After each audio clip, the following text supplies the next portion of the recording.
스바냐 이름의 뜻은 여호와는 숨겨 주신다라는 뜻이 있습니다. 누구를 숨겨 주느냐라고 하는 거죠. 우리는 하나님 이러한 사람은 하나님 기억해 주셔야 되고요. 하나님 이러한 사람은 잘 되게 해 주셔야 되고요. 하나님 이러한 사람들은 무조건 좋아야 됩니다. 이 사람들은 믿음이 좋거든요. 하나님 이 사람들을 꼭 기억하셔야 됩니다. 이렇게 생각을 하죠. 그런데 하나님께서는 숨겨주시는 분이십니다. 하나님은 믿음이 있는 사람들은 다 하나님께서 미리 챙겨서 숨겨주신다라고 말씀하고 있습니다. 우리가 하나님 앞에 기도하기 이전에 하나님의 말씀을 따르는 이들, 하나님의 선하신 뜻을 따르는 이들을 하나님께서 먼저 숨겨주시고 보호하신다는 거죠. 이것은 나중에 우리가 처음부터 봤던 이 창세기부터의 말씀을 쭉 살펴보아도 하나님을 섬기는 이들을 이렇게 숨겨주시는구나. 그러니까 예를 든다면 여러분들이 잘 알고 계시는 이 요셉이라는 사람도 팔려간 줄 알았는데 사실은 하나님께서 미리 그것을 보내셔서 그곳에서 준비하게 하셨다라는 것도 우리가 살펴볼 수가 있죠. 어쩌면 그냥 그렇게 하다 보니까 우연히 그런 일들이 벌어졌나 보다라고 하는데 나중에 요셉이 그런 말들을 하잖아요. 그럼 고백을 하죠. 하나님께서 나를 미리 보내주셨습니다. 미리 쪽으로 보내주셨고 하나님께서 예비하셨습니다. 그리고 여기에서 내가 바로의 아버지가 되었습니다 라고 이렇게 고백을 하죠. 또 제일 마지막에 요한계시록에 가면 하나님께서 선택하시고 하나님께 구원받을, 하나님의 이름으로, 예수님의 이름으로 구원받을 이들을 숨겨주신다라고 말씀하고 있습니다. 그러니까 하나님께서 처음부터 끝까지 하나님의 구원받을 백성들에 대해서는 숨겨주신다라는 거예요.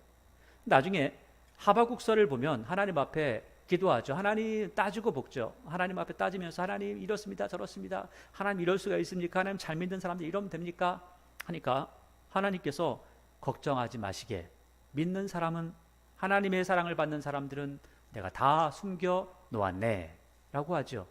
그래서 그 믿음에 대해서 하박국서는 기록을 하고 또 그리고 그 믿음으로 구원받은 사람들에 대한 이야기를 로마서 1장에서 다시 한번 기록하면서 그 숨겨진 사람들, 하나님께서 먼저 숨겨놓은 그 사람들을 통해서 하나님의 놀라운 역사가 이루어졌다는 그 사실을, 그래서 구원받은 것은 우리가 어떤 행위로 구원받은 것이 아니라 하나님을 잘 믿으니까 하나님께서 그들을 숨겨주셔서 결국 구원에 이른다. 그래서 하나님의 나라까지도, 우리가 천국에까지도 이르게 된다라는 것들을 계속해서 말씀하고 있죠. 스바냐는 여호와는 숨겨주시는 여호와이시다라고 하는 뜻을 가지고 있습니다. 여러분, 하나님의 말씀을 순종하고 하나님의 선하신 뜻을 따르는 이들에게 하나님은 얼굴을 감추시지 않습니다. 오히려 그들에게 하나님께서는 얼굴을 내미시고 그들을 품에 안아주신다라고 하고 있죠. 그래서 이 스바냐는 여호와는 숨겨주신다라는 거예요. 어떤 사람들을? 하나님을 사랑하는 사람들, 하나님을 사랑하기 때문에 하나님의 뜻을 따르는 사람들.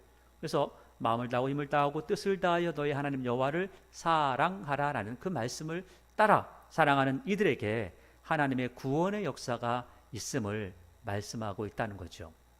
이 스바냐서는 이스라엘 백성들이 이렇게 망할 거야 심판에 대한 예언을 하고 있습니다. 근데 이것은 하나의 예표죠. 이스라엘 백성들이 왜 이렇게 망하느냐 하면 이래서 망하는 거야 라고 이야기하죠. 근데 이것을 조금 더 확대해서 나가게 됩니다. 뭐냐면 우주적인 심판에 대해서 이야기하고 있는 거죠. 그것을 여호와의 날이라고 합니다. 하나님을 믿는 사람들은 여호와의 날, 하나님의 날, 예수님의 날 하면은 좋은 날이라고 생각을 하죠. 그런데 하나님을 믿지 않는 사람들, 하나님을 알지 못하는 사람들, 하나님을 믿는다고 하지만 진짜 하나님을 믿는 것이 아니라 어떤 다른 신들을 하나님으로 그렇게 착각하고 믿는 사람들에게는 그 여호와의 날이 좋은 날이 아니라 그 날이 바로 망하는 날이다라는 것들을 이야기하죠. 그래서 하나님 섬기는 이들에게는 여호와의 날이 즐거운 날이지만 하나님 섬기지 않는 이들에게는 여호와의 날이 멸망의 날임을 말씀하고 있는 겁니다. 특별히 이 스바냐, 그 다음에 우리가 다음 주에 보게 될 하박국서 같은 경우는 다른 예언서, 우리가 그 전에 봤던 예언서들하고는 조금 차이가 있습니다. 물론 이 뒤에 보는 예언서하고도 차이가 있습니다. 왜냐하면 이 스바냐, 하박국서 같은 경우는 왕에 대해서 뭔가를 말하지 않습니다. 왕이 잘못했어. 왕이 무조건 잘못했기 때문에, 지도자가 잘못했기 때문에 이렇게 되는 거야 라고 말하지 않습니다. 우리가 이사야서를 살펴보았고 그 이전에 요엘서, 또 그 이전에 많은 책들을 봤잖아요. 이 책들을 보니까 거기에서 이야기하는 것을 보면 왕이 잘못했다는 거예요. 그래서 특별히 이사야서 같은 경우는 왕에게 달려가서 막 많이 이야기하죠.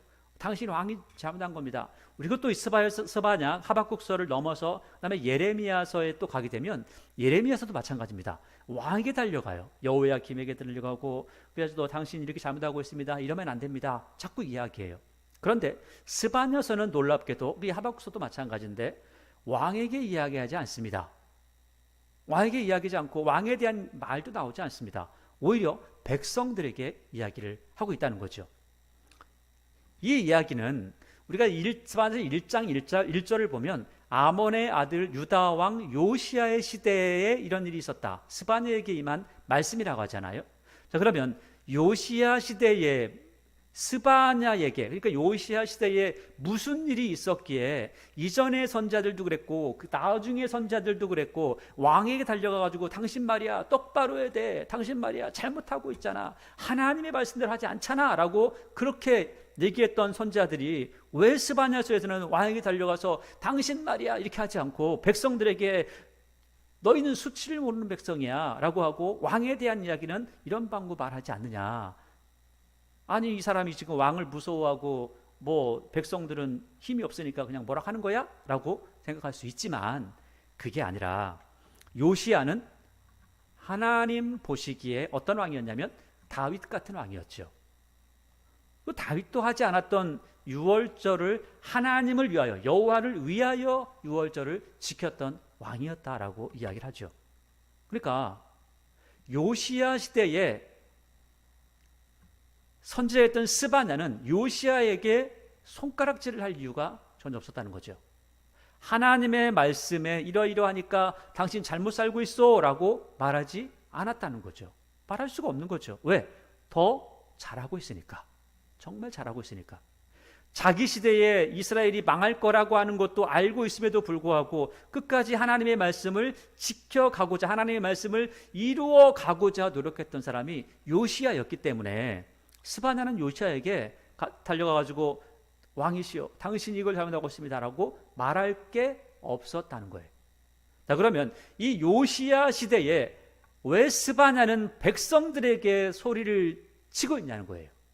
분명히 우리가 열왕기 하서 말씀을 보니까 지금 요시야 시대에 많은 국민들이, 많은 백성들이, 그리고 또 관리들이 요시야를 따라서 여호와를 섬기겠습니다라고 맹세를 하고 그렇게 섬긴다고 했는데, 그리고 다 청소를 했는데 왜 왕에게는 뭐라고 하지 않고 백성들에게 뭐라고 하고 있냐는 거죠.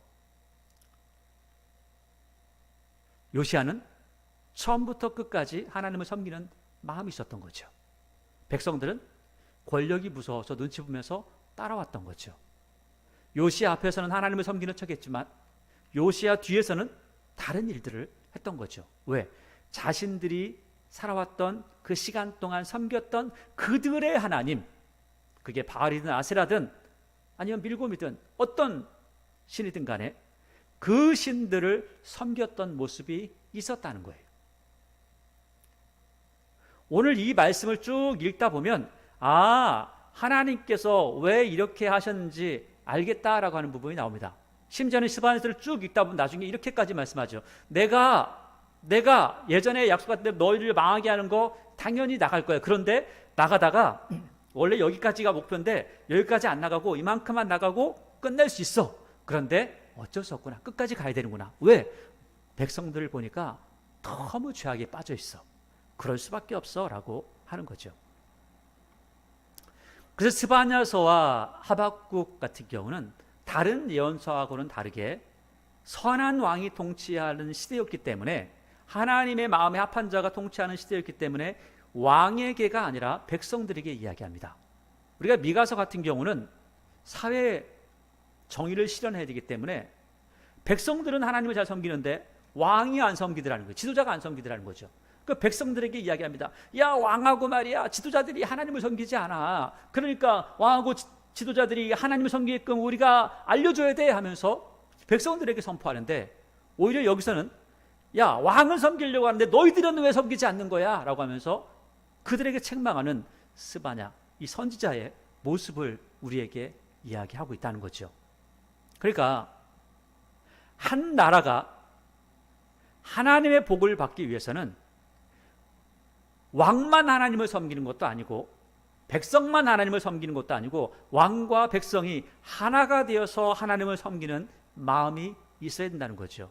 그게 하나님을 섬기는 게 무엇이냐라는 것을 오늘 말씀 속에서 또 이야기합니다. 하나님 섬기는 게 하나님 믿습니다, 할렐루야, 이것만 섬기는 거냐? 아니라는 거예요. 그 이야기를 하나하나 조목조목 이야기해 줍니다. 그래서 우리가 하나님 믿으면 복 받아요, 하나님 믿으면 숨겨주신대요, 하나님 믿으면 이런데요 저런데요 라고 말할 것이 아니라 이들이 왜 망하고 있는지, 그리고 하나님을 섬기는 사람들에 대해, 진짜 하나님을 섬기는, 하나님을 믿는 사람들에 대해서는 어떻게 하시는지, 어떻게 하나님께서 처분하시는지, 그리고 또 그들의 그렇게 믿음을 가진 사람들은 어떻게 살고 있는지, 그렇다면 우리도 그렇게 살아간다면, 그런 믿음을 가지고 있다면 하나님께서 긍휼을 베푸신다라고 말씀하시는 거죠. 오늘 스바냐서를 보기 이전에 우리는 지금까지 열왕기 하서를 보았습니다. 우리가 이사야서도 보았고 열왕기 하서도 쭉 살펴보았는데, 이 열왕기 하서까지, 그러니까 이사야서도 하나님께서 왕들에 대해서 굉장히 많이 진노를 하셨고, 그 다음에 열왕기 하도 마찬가지로 계속해서 왕들에 대해서 진노하셨고 백성들에게도 진노하셨지만, 특별히 므낫세 시대가 돼서는 하나님의 진노가 폭발을 했죠. 하나님께서 말씀도 하기 싫으신 거예요.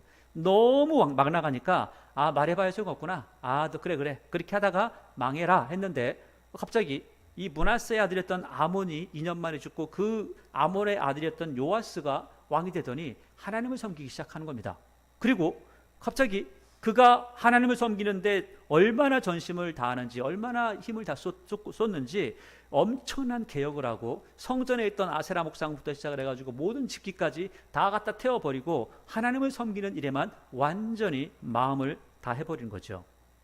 그런데도 불구하고 요시야 때 하나님께서는 요시야야, 네가 아무리 그렇게 해도 내가 진노를 돌이킬 수는 없구나 라고 말씀을 하시죠. 우리가 지금까지 보았던 말씀 구절들이 그랬습니다.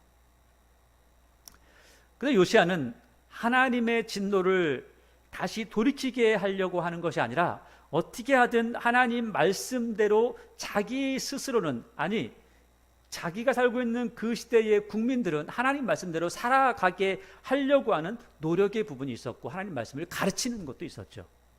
어쩌면 그 당시에 하나님 말씀 가르치는 사람이 얼마나 있었을까, 얼마나 알고 있었을까라고 하는 것도 참 궁금하지만, 그럼에도 불구하고 그러한 노력들을 했다는 겁니다. 그런데 열왕기 하에서 이런 말씀하고 있습니다.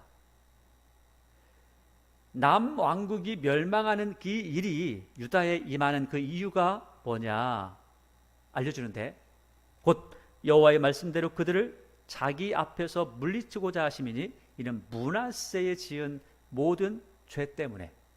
므낫세의 죄가 너무 크다는 거죠.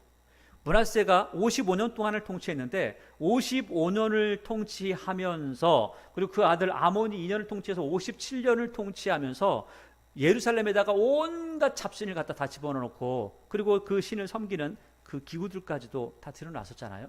그 50년 동안, 60년 동안, 60년이라는 세월이 우리는 그냥 워낙 역사가 지금 몇천 년 흘렀으니까 아무것도 아닌 것처럼 생각이 들지만, 지금 우리의 세월을 생각해 보면 저도 아직 60이 안 됐으니까.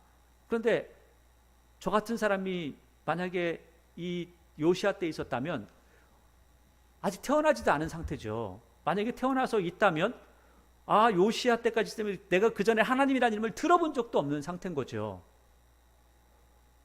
60살이 안 됐으니까. 60살이 넘어야 그것도 한두 살, 두세 살 먹었을 텐데.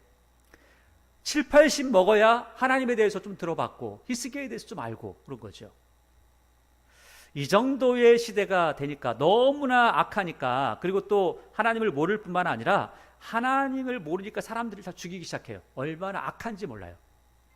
그래서 하나님께서 결국은 예루살렘의 죄를 사하기를 즐겨하지 않으셨고 멸망하게 하신다는 거예요. 그래서 하나님께서는 이스라엘을 끝내겠다. 그러나 내가 이스라엘을 끝내겠지만, 예루살렘을 다 무너뜨리겠지만 그럼에도 불구하고 숨겨주는 사람은 있다라고 말씀하시는 거예요. 그러면 생각해 봐야죠. 만약에 내가 믿음이 없어서 망하네. 그런데 딱 들어보니까 그래도 살아야 하잖아. 그래도 사람이 사람답게 산다는 게 무엇인지 좀 하나님 말씀을 통해서 알아야 하잖아 라고 하는 사람들은 어떻게 해야 내가 순기를 받을 수 있지? 라고 하는 것을 알아보는 거죠. 그게 바로 스바냐서에 나와 있는 주된 내용들, 요지입니다. 결국 이 스바냐서에서 이야기하는 하나님께 숨겨주시는데, 결국 이 스바냐서에서 말씀하고 있는 하나님께 숨겨주시는 이 숨겨줌은 결국 지금 이 순간에 하나님께 숨겨주셔서 바벨론으로 사람을 끌어가서 숨겨주시는 것도 있지만, 이것은 나중에 예레미야서까지도 계속해서 말씀하고 있습니다. 하나님께서 숨겨주신다는 그 의미 속에, 여기 이 말씀 속에 숨겨준다는 의미가 뭐냐면 바벨론에다가 내가 미리 갖다 놔서 숨겨놓을 거야 라고 하는 그런 의미가 있습니다. 나중에 하박국도 똑같은 이야기를 하고요. 그 이야기를 예레미야도 똑같이 합니다. 계속해서 이어지는 거예요. 왜냐하면 그 시대에 똑같은 사람들이기 때문에 하나님께서 똑같은 메시지를 주셨다는 거죠. 그러면 제일 마지막 때까지 숨겨주는 존재가 있다는 거죠. 우리 그리스도인들도 하나님께서 숨겨주시는 부분이 있지만 하나님께서 교회를 숨겨주지는 않습니다. 이스라엘 백성들을 숨겨주시죠. 이스라엘 백성들. 그 이스라엘 백성들은 뭐냐? 이스라엘 백성은 나중에 이 교회가 휴거되어지고 난 다음에 세상에 남는 이스라엘 백성들을 숨겨주셔서 천년왕국을 이루어 가신다고 하죠. 그 천년왕국 가운데 하나님께서 이스라엘 백성들을 숨겨주시고 그들을 천년이 지나고 난 다음에 시험하시고 그들을 구원할 사람 구원하고 또 지옥 갈 사람들을 지옥 가게 하신다. 이런 부분들을 마지막까지 정리해보면 그런 것들을 우리가 함께 살펴볼 수가 있는 거죠. 이 스바냐서는 하나님께서 숨겨주신다라는 것들을 이야기하는데, 간단하게 이 시대를 들어서만 이야기하면 하나님께서 이 사람들을 바벨론에 숨겨준다라고 하는 말씀이 있지만, 이후의 시간까지 가게 되면 이스라엘 백성들에 대해서는 천년왕국이라고 하는 그 세대를 통해서 숨겨주시는 하나님의 은혜가 있다는 것이고, 또 그리스도인들에게도 하나님의 숨겨주시는 은혜가 있음을 계속해서 말씀하고 있습니다. 자, 스바냐서를 1장부터 보게 되면 내용들을 쭉 살펴보도록 하겠습니다. 아몬의 아들 유다왕 요시야의 시대지요. 요시야는 하나님을 잘 섬기는 왕이었습니다. 스바냐에게 임한 여호와의 말씀이니라. 스바냐는 히스기야 현손. 그러니까 히스기야 왕족일 수 있겠구나. 근데 확실히 왕족인지는 모르지만 아무튼 히스기야라는 이름을 직접 집어넣은 걸 보니까 아마도 왕족이기 때문에 알아들으라고 하는 것 같아요. 히스기야 현손이요 아말의 증손이요 그달의 손자요 구시의 아들이었죠. 여호와께서 이르시되 내가 땅 위의 모든 것을 진멸하겠다. 이거 지금 스바냐를 소개하자마자 바로 나오는 게 뭐라고 하냐면 진멸한다는 거예요. 굉장히 과격하죠. 3절 내가 사람과 짐승을 진멸하고 공중의 새와 바다의 고기와 거치게 하는 것과 악인들을 아울러 진멸할 거야. 그러니까 여기서 이야기하고 싶은 것은 뭐겠어요? 내가 진멸하는데 뭘 진멸하고 싶다는 거예요? 악인들을 없애고 싶다는 거예요. 악인들을 없애고 싶다. 내가 사람을 땅 위에서 멸절할 건데 나 여호와의 말이니라. 내가 유다와 예루살렘의 모든 주민들을 위해 손을 펴서 남아있는 바알을 곳에서 멸절하며, 그러니까 지금 우리가 요시야가 했던 종교 개혁의 모습을 볼 수가 있잖아요. 예루살렘 성전에 웬 잡것들이 다 들어가 있죠. 아세라 목상 들어가 있잖아요. 이런 것들을 갖다가 다 멸절한다는. 근데 다 이것을 요시야가 치웠는데, 요시야가 있는 그 당시에 아맘리에 또 누군가가 갖다 놓고 있다는 거예요. 또. 그렇죠? 아맘리에 또 갖다 놓고 있는 거예요. 요시야는 치우는데 누군가는 지금 그것을 기억하면서 또 만들어내고 또 갖다 놓는다는 거예요. 그러니까 이거 다 없애버릴 거야. 그리고 제사장들도 없애버릴 거야. 지긋지긋하다. 야, 내가 왕이 좀 돌이켜서 얘들이 좀 할까 했더니 세상에 아직 더 이렇게 악하게 하고 있니? 라고 하는 거죠. 5절 또 지붕에서 하늘의 뭇별들에게 경배하는 자들과 경배하며 여호와께 맹세하면서 말감을 가리켜 맹세하는 자들. 그러니까 지금 하나님도 섬기고 밀곰도 섬기고 아세라도 섬기고 별들도 섬기고 이것저것 다 하는 사람들인 거죠. 하나님께 기가 막힌 거죠 지금. 6절 여호와를 배반하고 따르지도 아니한 자들과 여호와를 찾지도 아니하며 구하지도 아니하는 자들을 멸절하리라. 그러니까 지금 이 요시야의 시대라는 거예요. 요시야의 시대에 우리가 열왕기하를 읽어볼 때, 열왕기하 23장을 쭉 읽어볼 때는 백성들이 왕의 명령을 따라서 와서 잘 섬겼구나라고 분명히 기록되어진 것 같은데 그거는 겉모습은 그랬고 속 마음은 그렇지 않아서 뒤돌아 가가지고 다시 우상을 만들고 우상을 섬겼던 모습이 있구나. 그래서 하나님을 섬긴다고 입으로는 아는데 그래서 5절 중반에 그러는 거예요. 여호와께 맹세하면서 말감을 가리켜 맹세하는 거예요. 왜? 왕이 무서우니까 왕 따라가서 하나님 섬깁니다, 하나님 할렐루야 해놓고 밖에 가가지고는 다른 것들을 섬기는 모습이 있다는 거예요. 그러니까 자기가 가졌던 60년 동안 가졌던 그 신앙의 뿌리를 잊을 수가 없다. 다시 그쪽으로 찾아가서 하나님이 아닌 다른 신들을 섬겼던 모습이 있었다는 거예요. 우리는 스바냐서 이 짧은 구절을 읽지만 우리가 열왕기하 모습과 같이 겹쳐서 시대를 보면서 스바냐서를 읽어보면 요시야가 개혁을 하는데 정말 힘들었겠구나, 요시야가 하나님의 신앙을 지켜가는 게 정말 어려웠겠구나 라고 하는 것을 읽을 수가 있는 겁니다. 7절에 주 여호와 앞에서 잠잠할지어다. 이는 여호와의 날이 가까웠으므로 여호와께서 희생을 준비하고 그가 청할 자들을 구별하셨다. 구별하셨죠. 다 망할 놈들 다 망할 것이고 하나님께서 숨겨줄 사람은 다 숨겨준다. 벌써 말씀하고 계시죠. 8절 여호와의 희생의 날에 내가 방백들과 왕자들과 이방인의 옷을 입은 자들을 벌할 것이며. 하나님을 섬기지 않고 다른 사람들, 다른 왕들, 다른 힘 있는 나라들을 따라가고자 했던 사람들, 하나님께서 가만 안 둔다는 거죠. 9절 그날의 문턱을 뛰어넘어서 포악과 거짓을 자기 주인의 집에 채운 자들을 내가 벌할 거야. 참, 우리나라도 마찬가지죠. 우리나라에 일제 강점기에 일본 사람들, 일본 놈들도 아주 악했지만 일본 놈들의 하수인을 하는 조선 사람들이 더 악했죠. 이스라엘도 마찬가지라는 거예요. 그 하수인으로 있으면서 오히려 그 주인에게 와서 원래 자기가 하인이었고 주인이 있었는데 자기는 이제 다른 나라의 하수인이 돼가지고 주인에게 와서 당신 말이야 옛날에 나한테 이렇게 했어 하면서 해코지 한다는 거죠. 이런 일들이 9절의 말씀이죠. 그래서 10절에 나 여호와가 말하는데 그날에 어문에서 부르짖는 소리가 제2구역에서 울음소리가 작은 산들이 무너지는 소리가 일어날 거야. 막대수즘이나 너희는 슬피 울라. 가나안 백성이 다 패망하고 은을 거래한 자들이 끊어졌음이다. 그러니까 10절과 11절 말씀은 어문. 이 어문은 고기 어쩌잖아요. 고기가 왔다 갔다 하는 거예요. 고기가 왔다 갔다 하면 물고기가 왔다 갔다 하면 돈이 생기겠죠. 돈이 잘 도는 곳. 제2구역도 아주 돈이 잘 도는 곳. 그러다가 11절에 막데스 주밀, 여기는 상가 지역이에요. 상가들이 많아요. 상가가 많으면 사람이 많고 사람이 많으면 돈이 돌겠죠. 사람들이 돈 벌기 위해서 여기 많이 오겠죠. 근데 이 사람들이 울어요. 왜 울까요? 왜 지금 요즘 그 소상공인들이 운다고 그래요? 장사가 안 되니까, 돈이 안 되니까, 돈이 돌지 않으니까. 그렇잖아요?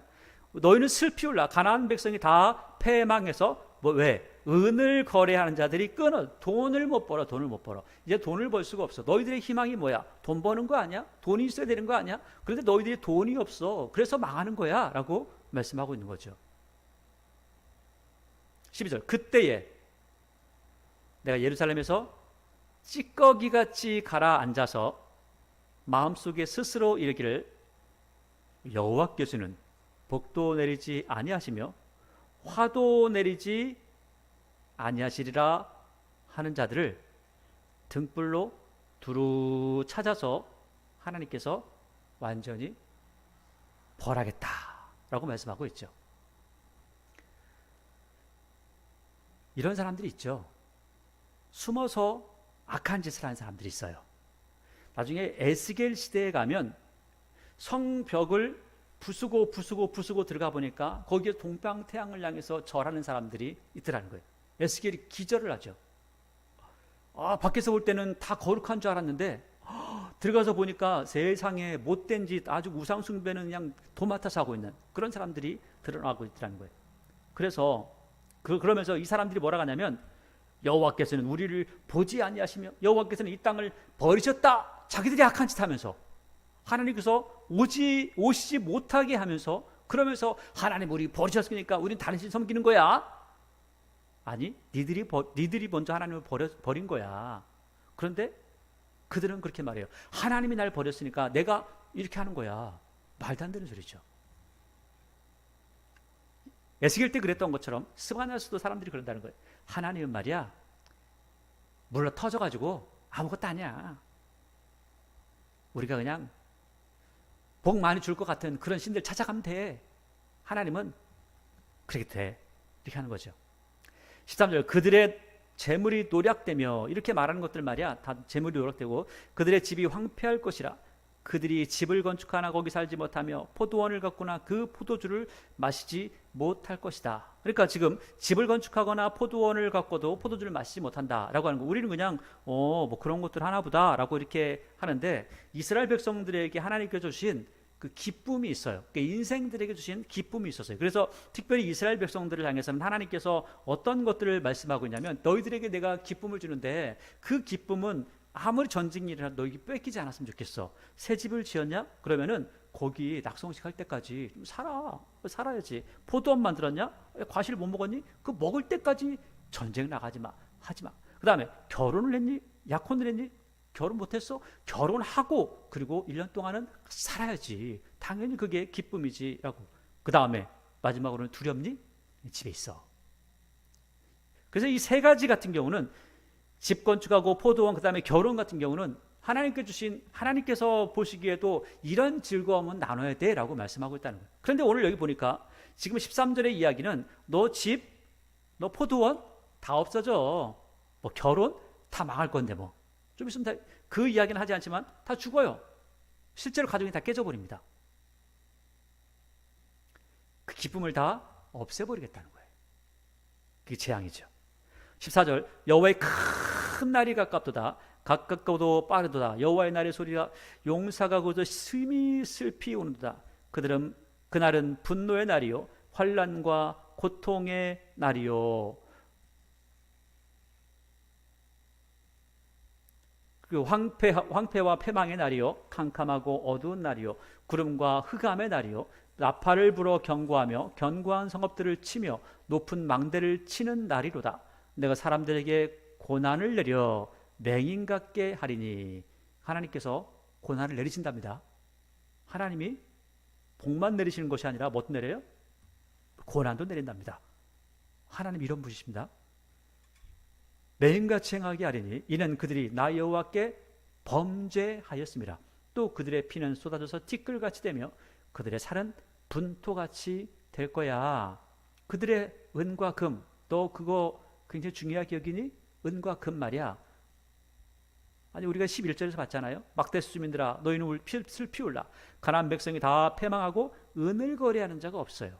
은을 거래하는 자가 없으니까 그러니까 18절에 그들의 은과 금이 여호와의 분노의 날에 능히 그들을 건지지 못할 거. 너 은금 좋다고 맨날 장사하고 하잖아. 너 그거 가지고 이거만 있으면 돼. 아니야. 하나님께서 벌하시면 그걸 가지고 너희 생명을 보존할 수가 없어. 망하는 거야.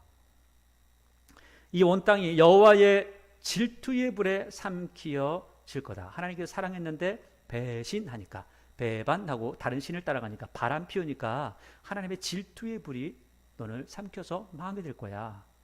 이는 여호와가 이 땅 모든 주민을 멸절하되 놀랍게 멸절할 거야. 그러니까 1장의 주제가 완전히 너희들 멸망할 거야, 멸절할 거야, 죽을 거야, 망할 거야 라고 하는 거죠.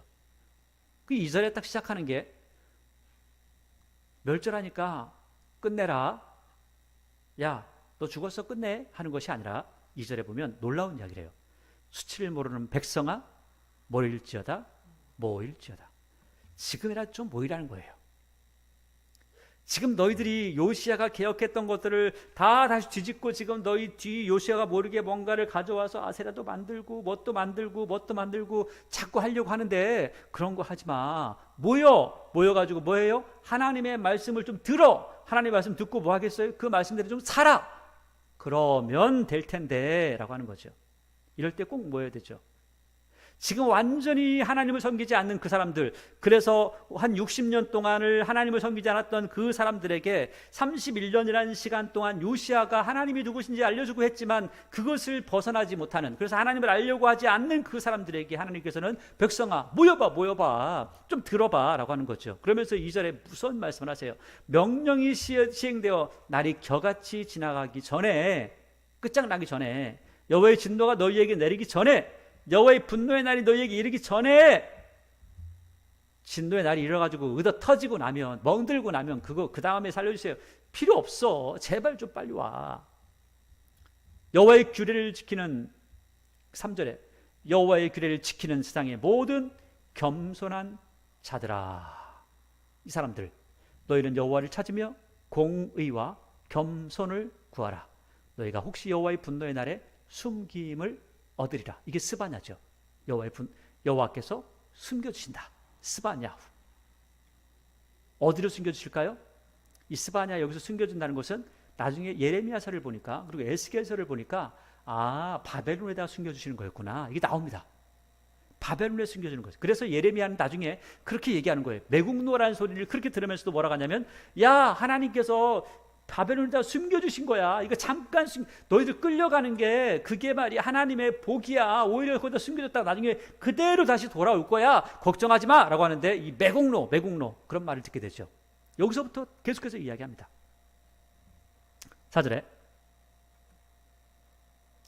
가사는 버림을 당하며 아스글론은 폐허가 되며 아수르는 대낮에 쫓겨나면서 에그로는 뽑히리라. 해변 주민 그렛 속에 화 있을진저 브레스 사람의 땅 가나아나 여호와의 말씀이 너희를 치나니 내가 너를 멸하여 주민이 없게 하리라. 해변은 풀밭이 되어 목자의 옷막과 양떼의 우리가 거기 있을 것이며 그 지경은 유다 족속이 남은 자에게로 돌아갈 것이라. 그들이 거기에서 양떼를 먹이고 저녁에는 아스글론의 집에 누우리니 이는 그들의 하나님 여호와가 그들을 보살피사 그들이 사로잡힘을 돌이킬 것입니다. 내가 모압의 비방과 암몬 자손의 조롱하는 말을 들었나니 그들이 내 백성을 비방하고 자기들의 경계에 대하여 교만하였느니라. 그러니까 모압과 암몬이 이스라엘을 비방하는 거죠. 그 다음에 또 그러면서 자기는 교만하죠. 하나님께서 그래 너 잘 지킬 수 있니? 네, 알았어 잘 지켜봐 하면서 다 쓸어버린다는 거예요. 그러므로 만군의 여호와 이스라엘의 하나님이 말하노라. 내가 나의 삶을 두고 맹세하는데 말이야. 장차 모압은 소돔 같고 암몬 자손은 고모라 같을 것이라. 찔레가 나며 소금구덩이가 되어 영원히 황폐하리니 내 백성의 남은 자들이 그들을 노력하며 나의 남은 백성이 그를 기업으로 얻을 것이라. 그들이 이런 일을 당할 것은 왜 이렇게 망하냐면 이것이에요.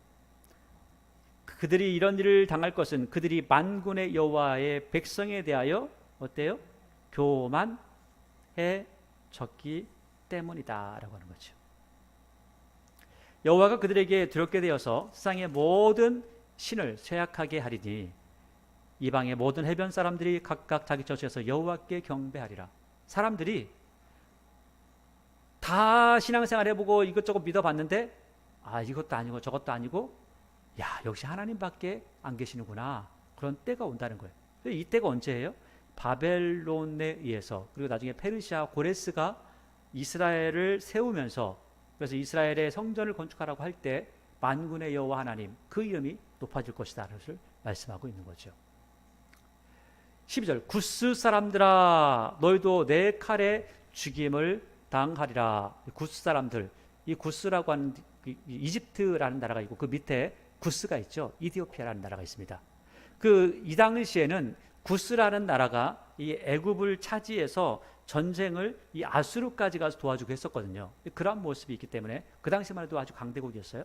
구스 사람들아 너희도 내 칼에 죽임을 당하리라. 여호와가 북쪽을 향하여 손을 펴서 아수르를 멸하며 니네를 황폐하게 하며 사막같이 메마르게 하리니 각종 짐승이 그 가운데 때로 누울 것이며 당아새와 고슴도치가 그 기둥 꼭대기에 깃들이고 그것들이 창에서 울 것이며 문턱이 적막하리니 백향목으로 지은 것이 벗겨졌습니다. 이는 기쁜 성이라 염려 없이 거주하며 마음속에 이르기를 오직 나만 있고 나 외에는 다른 신이 없다 하더니 어찌 이와 같이 황폐하며 들짐승이 엎드릴 곳이 되었는고 지나가는 자마다 비웃으며 손을 흔들리로다. 그러니까 구스를 보면서 이렇게 이야기를 한다는 거죠. 구스가 이렇게 망한다는, 구스 그 다음에 니네도 완전히 망한다는 거죠. 3장에 폐역하고 더러운 곳, 그 다음에 포악한 그 성읍이 화 있을진저. 폐역하고 더러운 곳이 어디지? 그리고 포악한 그 성읍이 어디지? 예루살렘 성을 이야기합니다. 예루살렘. 2절, 그가 명령을 듣지 아니하며 교훈을 받지 아니하며. 누구의 명령이죠? 하나님의 명령, 하나님의 교훈을 받지 않는다. 여호와를 의뢰하지 아니하며 자기 하나님에게 가까이 나가지 아니할 때. 얘들이 왜 망했냐? 이래서 망했다는 거예요. 하나님을 섬기고 하나님을 의지해야 되는데 그렇지 않다는 거죠. 그 가운데 방백들은 부르짖는 사자고 그의 재판관들은 이튿날까지 남겨두는 것이 없는 저녁 일이요. 그의 선지자들은 경솔하고 간사한 사람들이고 그의 제사장들은 성소를 더럽히고 율법을 범하였도다. 그러니까 지금 윤리적으로나 종교적으로나 완전히 타락했어. 너희들 희망이 없어 라고 하는 거죠. 희망이 없어. 어디가? 예루살렘이. 그 예루살렘이 왜 망해요? 희망이 없으니까 망하는 거예요. 지금 이 시대가 누가 다스릴 때라고요? 요시아가 다스릴 때라는 거예요. 요시아는 잘하고 있죠. 요시아는 잘하고 있지만 그 뒤에, 요시아 앞에서는 잘하는 척하지만 그 뒤에 돌아가서 다른 신들을 섬기고 있는 그 사람들이 문제점이 있다는 거예요. 그러니까 왕은 잘하고 있지만 백성들이 못해. 그러니까 여기서 이야기할 때 왕에 대해서는 이야기하잖아요. 처음부터 끝까지 왕에 대해서 이야기하잖아요. 요시아 때 일어난 일이지만 백성들에게, 그리고 그 당시에 지도자들에게 이야기하지 왕에 대해서는 이야기하지 않아요. 근데 이사야서를 보면 끊임없이 누구에게 가서 이야기하냐면 왕에게 가서 이야기해요. 떨지 마 이 사람아, 하나님 믿으란 말이야. 계속 그 얘기만 하는 거죠. 여기서는 왕은 잘하고 있기 때문에 왕에게 말은 하지 않죠. 6절, 5절, 그 가운데 계시는 여호와는 의로우사 불의를 행하지 아니하시고 아침마다 빠짐없이 자기의 공의를 비추시거늘 불의한 자는 수치를 알지 못하는 자다. 하나님께서 늘 양심으로, 늘 말씀으로 우리에게 너 그거 하면 안 돼, 그렇게 하지 마라고 하는데 완전히 마비가 돼가지고 악한 짓을 하면서도 모른다는 거죠. 6절, 내가 여러 나라를 끊어버렸으므로 그들의 망대가 파괴되었고 내가 그들의 거리를 비게 하여 지나는 자가 없게 하였으므로 그들의 모든 성읍이 황폐하며 사람이 없으며 거주할 자가 없게 되었느니라. 어디가? 예루살렘이.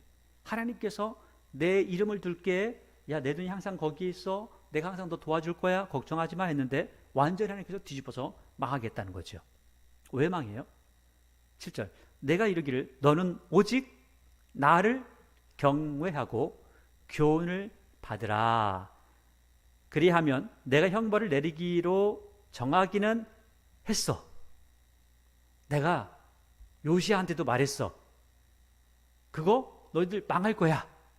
그런데 했지만 그렇다고 내가 어떻게 다 망하게 하겠냐. 말만 들으면. 그렇죠? 너의 거처가 끊어지지 않냐리라. 그렇게 말했지. 그런데 그들이 부지런히 그들의 모든 행위를 더럽게 하였느니라. 하나님은 요시아에게 말씀하시기를 너 망하는데 100% 망해 말씀하셨는데 실제로는 너무 요시아가 마음을 다해서 하니까 그렇게까지는 못하겠고 조금 이게 마음이 움직였다가 보니까 백성들은 어떻게 해요? 악한 일을 많이 하고 있어요.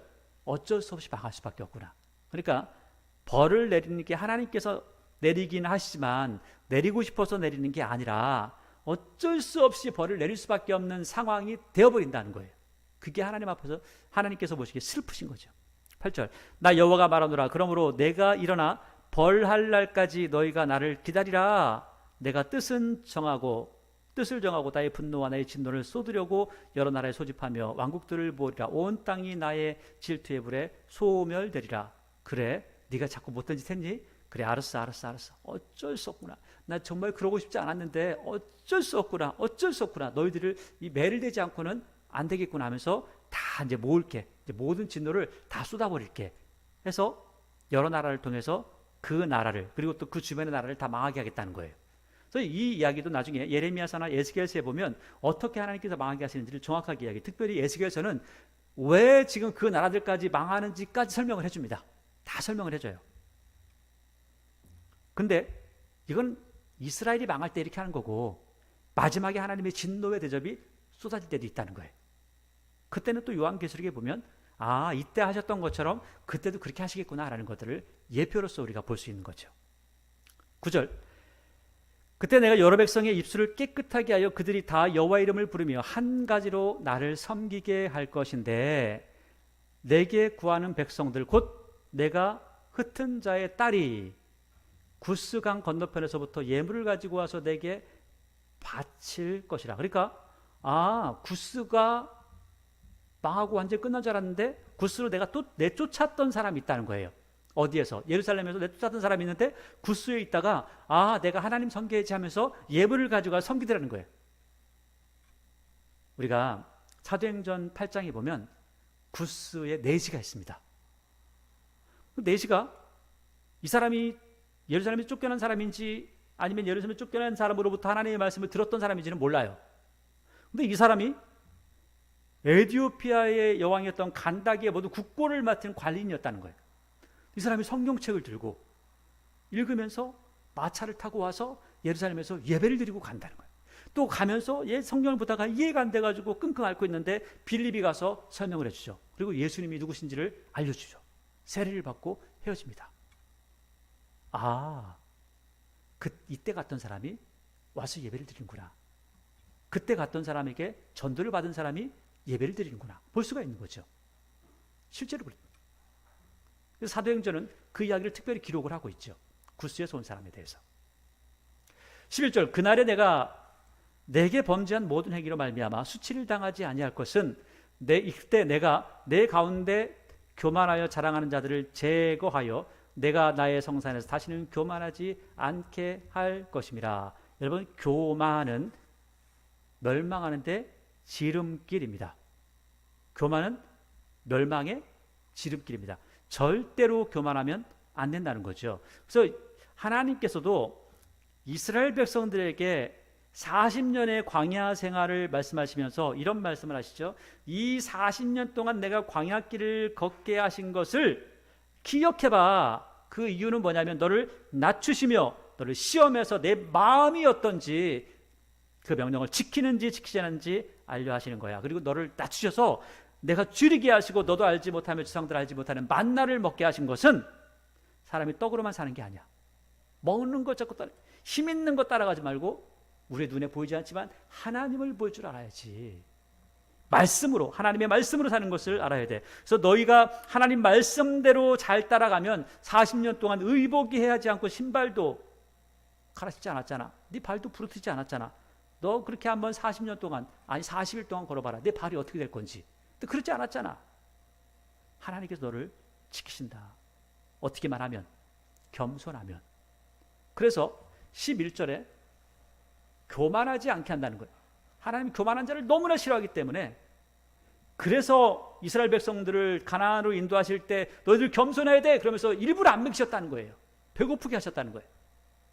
교만하지 말라는 거예요. 지금도 마찬가지로 여러분 하나님 앞에 교만하지 말라는 거예요.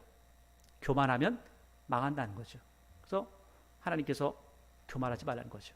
그러면서 12절 내가 권고하고 가난한 백성을 내 가운데 남겨두리니 그들이 여호와의 이름을 의탁하여 보호를 받을지라. 여러분 한 나라에 그리고 한 교회에 한 공동체에 가난하고 어렵고 힘든 이들이 있다면 그를 보살피는 게 공동체의 사명입니다. 그를 향하여 손가락질하는 게 사명이 아니라 그를 보호하는 게 공동체의 사명이라는 거예요. 요즘 보니까 한 정치인이 휠체어 타고 말이야 사람들 괴롭히고 그러면서 그 사람들이 말하는 건 들어주지 아니하고, 이게 정치를 하는 게 아니라, 이게 공동체가 아니라, 이게 나라가 아니라 그들이 왜 저러는지를 알아보고 그들의 문제를 해결해 나가는 거예요. 만약에 자기가 그 자리에 있으면 어떻게 하겠어요? 그냥 죽고 말겠어요? 그러지 않죠. 그 사람들이 불편함을 느끼지 않고 그들이 함께 살 수 있도록. 그래서 오늘 하나님께서도 지금 교만하지 않은 그 사람들, 지금 구원받는 그 사람들, 하나님께서 보호하시는 그 사람들은 어떻게 되냐면 곤고하고 가난한 백성이 그 안에 있을 거야. 그 사람들 보호해. 내가 너희를 보호한 것처럼 너희도 그를 보호해야 되는 거야 라고 말씀을 하고 있는 거죠. 예수님 믿는 사람들이, 하나님 믿는 사람들이 그 어렵고 고통당하는 사람들에게 손가락질한다면 잘못된 겁니다. 물론 자기가 가난하다고 그래가지고 무조건 도움을 받으려고 한다면 그것도 문제죠. 그러나 자기가 열심히 일하는 그 사람들, 그리고 그 사람들을 돌보려고 애쓰는 사람들, 서로가 서로에게 위하고 또 사랑하는 마음이 그 모든 것들을 만들어가야 되는 거죠. 여기에서 12절 다시 한번, 내가 곤고하고 가난한 백성을 내 가운데 남겨둘 건데 그들이 뭐를? 여호와의 이름을 의탁하여. 이 사람들은 하나님 도와주세요 안 돼. 도움은 어디서 와요? 사람들에게 오는 거예요. 그래서 하나님 도와주세요 라고 하는데 도움은 어디서 와요? 성도들을 통해서 가는 거예요. 하나님 앞에 하나님 도와주세요 라고 하는데 한 나라가 그 일을 감당해 나가는 거예요. 그것을 사회복지라고 하는 거죠. 13절, 이스라엘의 남은 자는 악을 행하지 아니하며 거짓을 말하지 아니하며 입에 거짓된 혀가 없으며 먹고 누울지라도 그들을 두렵게 할 자가 없을 거야. 공동체가 그렇게 잘 이루어지면 하나님께서 그러한 일들을, 그 공동체 안에 평안한 일들을 만들어 주신다는 거죠. 하나님께서 보호하시는 겁니다. 왜? 하나님의 명패가 바로 이곳에 있기 때문에, 하나님의 이름이 이곳에 있기 때문에 하나님께서 하나님의 이름을 위해서라도, 하나님을 위해서라도 보호할 수밖에 없는 거죠. 근데 어떤 때? 교만하지 않고 가난한 자들을 도와주고 어려운 자들을 함께 사랑할 때, 그러한 일들이 있다라고 말씀하죠. 그래서 성경은 안 못 보는 자 앞에 장애물을 두지 마 이 사람아, 이렇게까지 말씀하고 있죠. 14절, 시온에 따라 노래할지어다, 이스라엘아 기쁘게 부를지어다, 예루살렘에 따라 전심으로 기뻐하며 즐거워할지어다.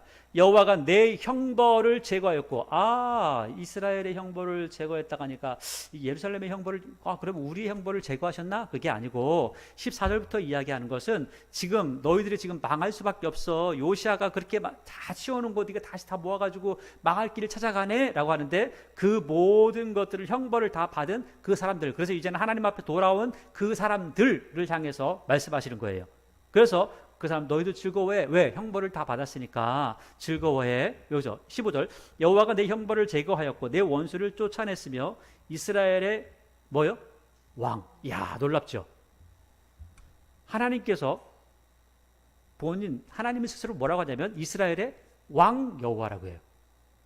아니, 사무엘상에 보니까 사무엘의 아들들이 말이야 그 재판을 뇌물 받고 하고 말이야, 그래가지고 우리에게 왕을 줍시오 하니까 사무엘이 울면서 기도하니까 뭐라고 그래요? 야, 쟤들이 너를 버린 게 아니라 나를 버려서 왕이 되지 못하게 하는 거야. 그러니까 하나님이 왕의 부자에서 물러가셨다는 거예요. 그래서 우리는 하나님이 왕에서 잘린 줄 알았죠. 더 이상 왕이 아니시구나 라고 한 줄 알았죠. 호세아는 이걸 이렇게 이야기하죠. 전에 내가 이르기를 내가 왕과 지도자들을 주소서, 왕과 지도자들을 주소서 하였느니라. 내 모든 성읍에서 너를 구원할 자, 곧 내 왕이 어디 있느냐? 내 재판관들이 다 어디 갔냐? 지금 망했잖아. 내가 분노함으로 내게 왕을 주었고 진노함으로 없애버렸지. 이렇게 말씀하세요. 그런데 오늘 하나님께서 뭐라고 해요? 이스라엘의 왕 여호와가 내 가운데 계시니까 내가 다시는 화를 당할까 두려워하지 아니할 것이라. 또 여러분, 하나님께서 왕이 되시면 어떻게 될까요? 예수님께서 오셔서 만왕의 왕 만유의 주가 되시니까 이렇게 하시죠. 예수께서 불러다가 이르시되 이방인의 집권자들이 그들을 임으로 주관하고 그 고관들이 그들에게 권세 부리는 줄 너희가 알거냐. 그러니까 왕들이라고 하는 대통령이라고 하고 뭐 힘 있다고 하면 와가지고 어허 이렇게 소리 지르잖아요. 근데 이렇게 하는 줄 알지만 너희들 중에는 하나님 믿는다면, 예수님을 믿는다면 그러지 마. 너희 중에 누구든지 크고자 하는 자는 너희를 섬기는 자가 되고 너희 중에 누구든지 으뜸이 되고자 하는 자는 모든 사람의 종이 되어야 돼. 왜냐하면 인자가 온 것은, 인자는 누구예요? 만왕의 왕 만유의 주 예수님이잖아요. 내가 왕으로서 왔잖아. 인자가 온 것은 섬김을 받으려 함이 아니라 도리어 섬기려 하고 자기 목숨을 많은 사람의 대속물로 주려 함이라. 마지막에 통치하시는 예수님 오시면 똑같이 섬김해 주시죠. 통치하시지만 섬기시는 하나님, 우리에게 본을 보이신 하나님이라는 거죠. 그래서 여기에서 이스라엘 양 만군의 여호와가 내 가운데 계시면 화를 당할까 두려워할 이유가 없는 거죠. 우리에게 갑질할까 두려워할 이유가 없는 거죠. 하나님은 그런 분이 아니시니까, 예수님께서 오셔서 그것을 본을 보여주셨으니까 우리는 알 수가 있는 겁니다. 16절, 그날의 사람 예루살렘에 이르기를 두려워하지 말라. 시온아 내 손을 들어뜨리지 말라. 너희 안에는 여호와가 너희 가운데 계시니 그는 구원을 베푸실 전능자시라. 그가 너로 말미암아 기쁨을 이기지 못하시며 너를 잠잠히 사랑하시며 너로 말미암아 즐거이 부르며 기뻐하시리라 하리라. 이것은 우리에게 하는 말이 아니라 진노를 당하고 돌아오는 그 이스라엘의 공동체, 예루살렘 공동체에게 얘기하는 거예요. 내가 절기로 말미암아 근심하는 자들을 모으리니 그들은 내게 속한 자라. 그들에게 지어진 짐이 치욕이 되었느니라. 그러니까 절기 때문에 예배하고 싶은데 예배드리지 못하는 사람들 다 모여 다 예배드리게 해줄게. 그때 내가 너를 괴롭게 하는 자를 다 벌하고 저는 자를 구원하며 쫓겨난 자들을 모으며 온 세상에서 수욕받는 자들에게 칭찬과 명성을 얻게 할 거야. 너는 예전에는 정말 창피했잖아. 이스라엘 백성이라는 게 창피했잖아. 이제는 아니야. 이스라엘 백성이라는 게, 예루살렘 주민이라는 게 정말 자랑거리가 될 거야.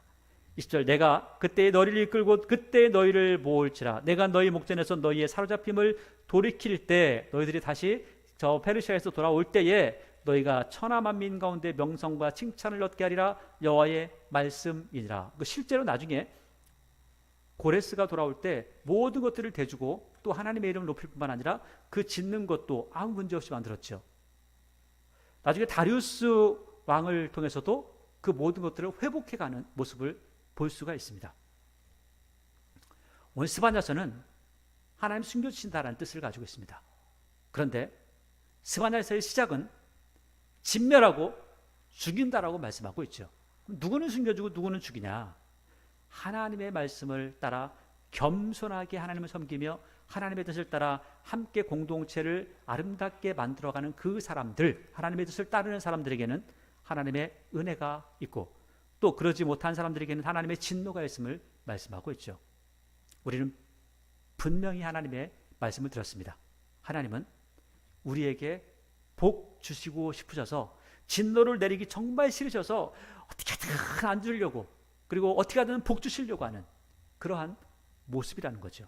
그럼에도 불구하고 맞는 사람도 있습니다. 여러분, 맞는 사람을 보면서 우리는 생각해야죠. 우리는 그러면 안 돼. 우리는 하나님의 은혜를 누려야 돼. 어떻게 할까?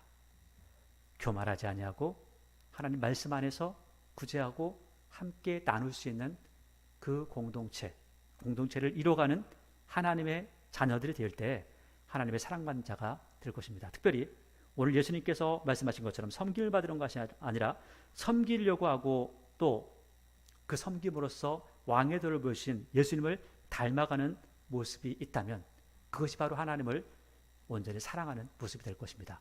여러분과 저의 삶 가운데 항상 하나님을 뜨겁게 사랑하는 은혜가 있길 원하고 하나님으로 만족하는 그러한 기쁨이 넘쳐나기를 바랍니다. 기도하겠습니다.